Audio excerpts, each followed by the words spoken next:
Cooking vocabularies in Yoruba. Cook, dáná. Boil, sè. Fry, dín.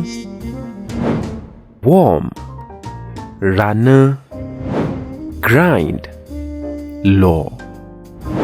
Slice, rẹ́. Peel, bó. Sieve, jọ̀. Grill, yan. Mash, gún pọ̀. Squeeze, fún.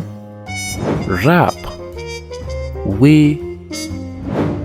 Cut, gé.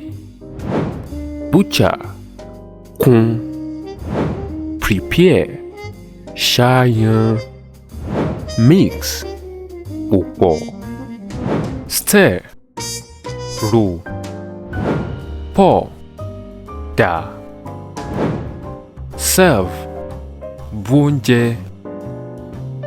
Follow at Nínú Yàrá Ìkàwé for more Yoruba educational content.